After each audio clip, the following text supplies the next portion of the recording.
So, if you're an ecological artist, a designer, anyone really trying to build regenerative systems, you've probably asked yourself this: how does a big, beautiful idea, a philosophy, actually turn into a real working machine?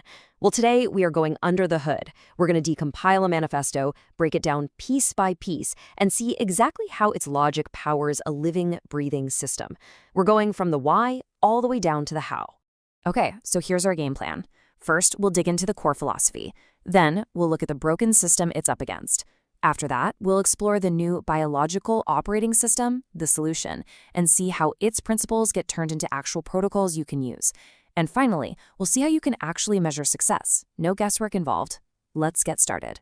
You know, every great system, whether it's software or soil, runs on a core logic, right? A kernel. And for this one, it all begins with the Manifesto of Interdependence. Now this is the core belief, and it is so much more than just a poetic phrase. It's a direct challenge to this huge and frankly really dangerous idea we've been living with, the illusion that we are somehow separate from nature.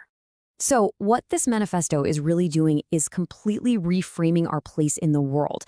It's pushing back hard against this idea that humans are in control, and instead it puts the focus on our deep, undeniable entanglement with that invisible web of microbial life that literally holds everything together.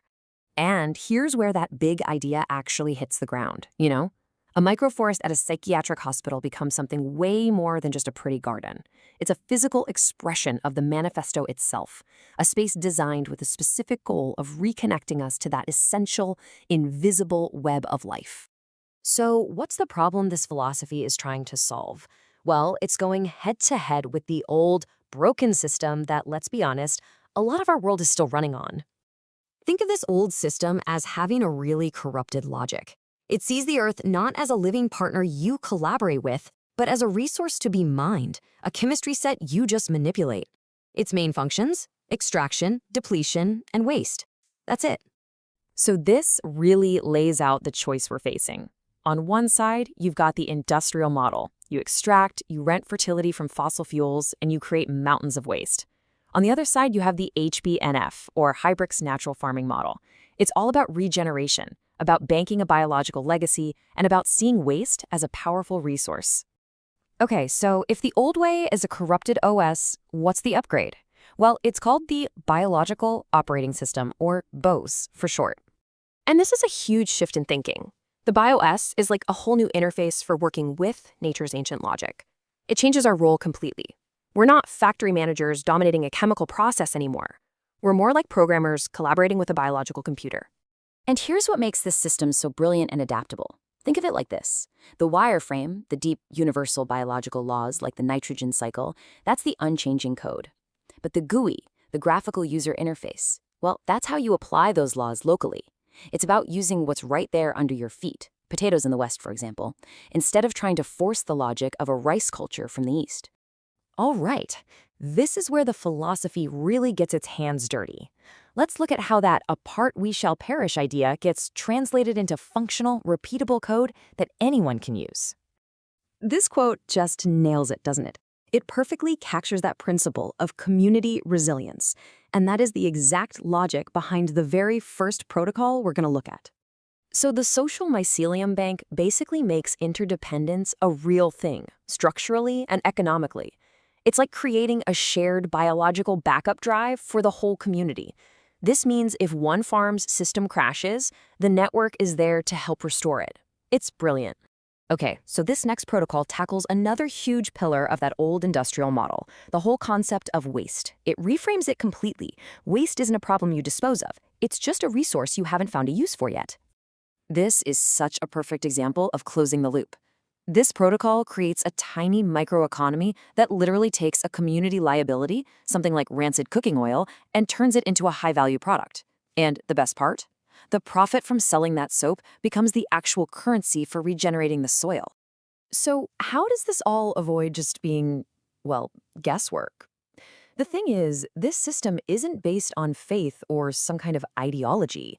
It is built on hard data and constant verification. This is the absolute core principle of what's called the HBNF Biosecurity Gateway. Every single thing you might add, Every soil amendment, every compostee, it has to pass a really strict audit before it ever touches your soil. You become the gatekeeper for your soil's health. So instead of just tossing stuff in a pile and hoping you get good compost, this system uses precise biochemical targets. It is the critical difference between, random rotting and actually engineering predictable, high-quality regenerative outcomes.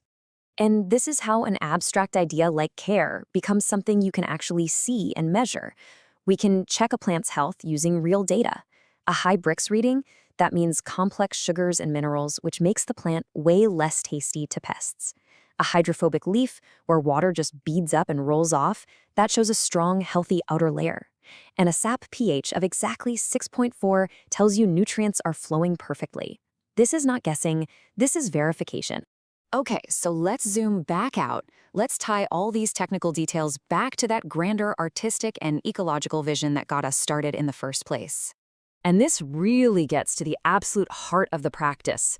You are banking a biological legacy.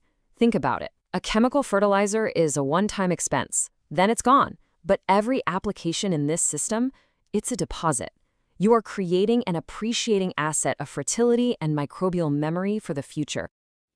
For any ecological artist, this is the ultimate question, isn't it? And what we've just walked through is one possible answer. We can start to engineer a culture of care by translating our highest values into systems that are functional, repeatable, and most importantly, verifiable. And that just leaves us with this one powerful final thought.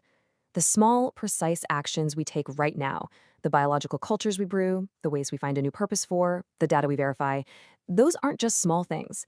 They are the actual seeds of the resilient, interconnected, and regenerative world that we all hope to see.